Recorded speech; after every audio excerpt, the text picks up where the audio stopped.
दुमका की घटना पर बात करने के लिए हमारे साथ बाबूलाल मारंडी जी हैं। सर, आप उन बड़े नेताओं में हैं जो उनके घर पे सबसे पहले पहुंचे हैं। आप उनके परिवार वालों से भी मिले। क्या मनस्थिति है, क्या आपको लग रहा है वहाँ पे? देखिए, घटना के बारे में तो हम सब लोग परिचित हो चुके हैं।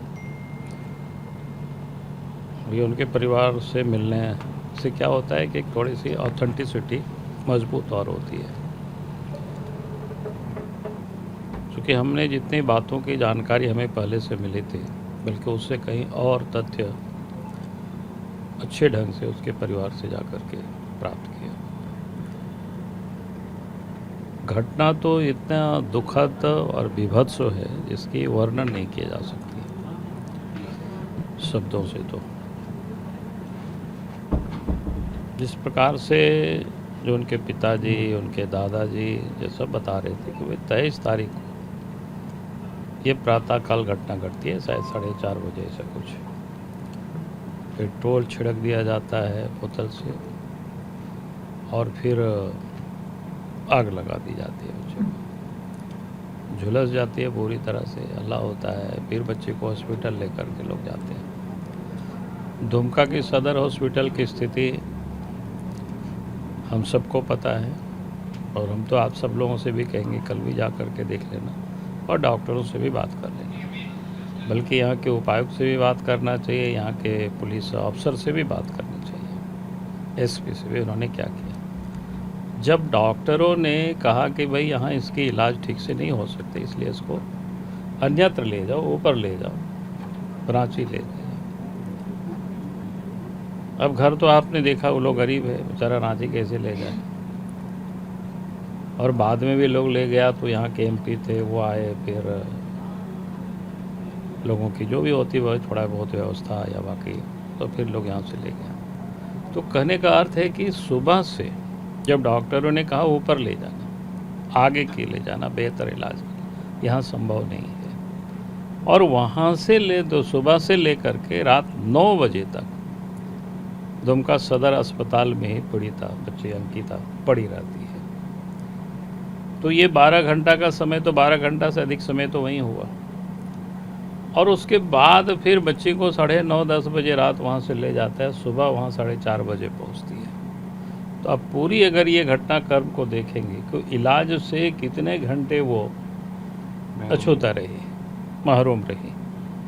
सुबह से ही समझिए 5 बजे से, यहाँ तो खाली प्राथमिक क्या कहते हैं उपचार होता है, कि औपचारिकता है जिसको कह सकते हैं। और उस समय से लेकर के दूसरे दिन सुबह वहाँ पहुँचती है, यानी 24 घंटा कह सकते हैं बच्ची को इलाज नहीं हुआ। ये अगर आप कहें तो कोई दिक्कत नहीं है। और वहाँ भी जब 4:30 बजे पहुँचे होंगे तो डॉक्टर वहाँ भी पहुँचते हैं 9 बजे 10 बजे पहुँचते हैं। तो कुल मिलाकर के अगर आप देखें तो 30 घंटा करीब करीब बच्ची बिना इलाज के रही होंगी, और उसके बाद फिर वहाँ कोई भी इलाज प्रारंभ होता होगा। तो ये तो बिल्कुल प्रशासन की, सरकार की पूरी तरह से लापरवाही है, जवाबदेही है।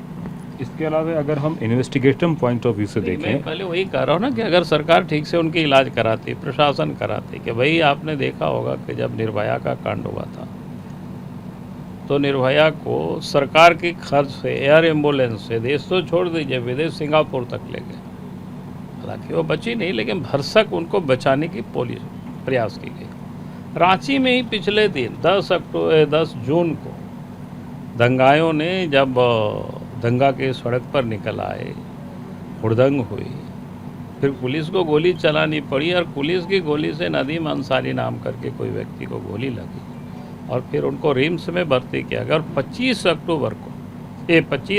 जून को रिम्स से उनको ग्रीन कॉरिडोर बनाकर गुरुग्राम मैदानता ले गया।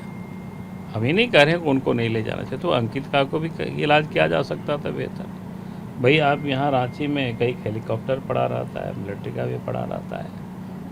सरकार को क्या करना था, यहाँ के डीसी, यहाँ के एसपी को क्या करना था? सरकार से बात करते, चीफ सेक्रेटरी से बात करते, डीजीपी से बात करते, और उसको उठा करके ले जाते हैं, तुरंत उसकी इलाज हो सकता था उसी दिन से।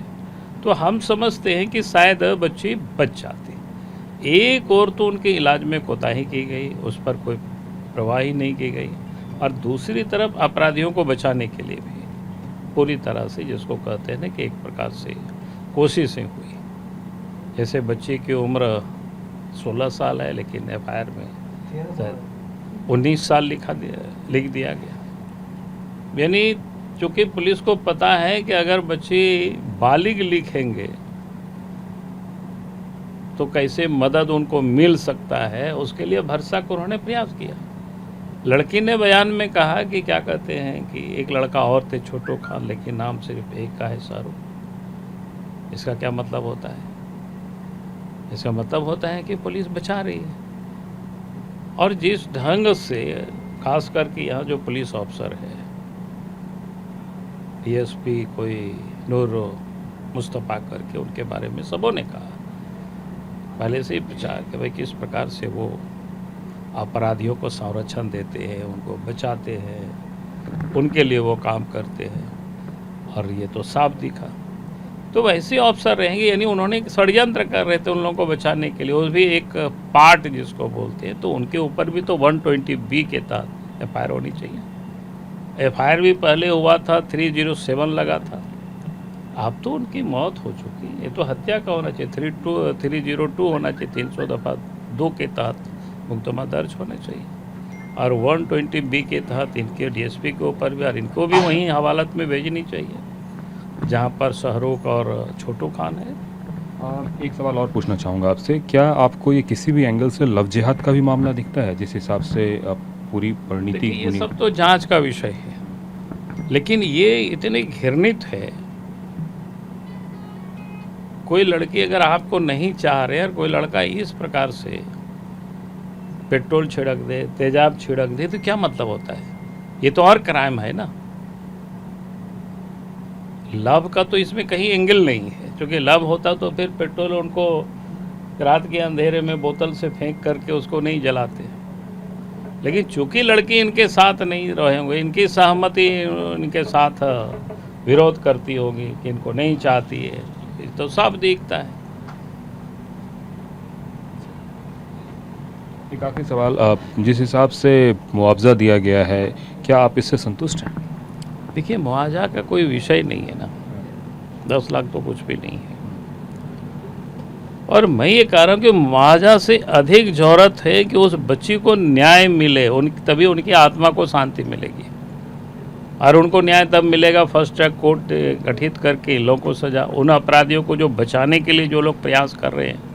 जैसे आज ही लोग बताया कि उनके पिताजी को कोई उनके शाहरुख के भाई सलमान वो धमकी भी दे रहे हैं, हमें केस उठा लीजिए। तो ऐसे जो बदमाश लोग हैं, ऐसे जो पुलिस ऑफिसर है जो इन लोगों को बचा रहे हैं, तो उनके ऊपर कार्रवाई होनी चाहिए, उनके ऊपर केस होना चाहिए, उसके ऊपर गिरफ्तारी होनी चाहिए।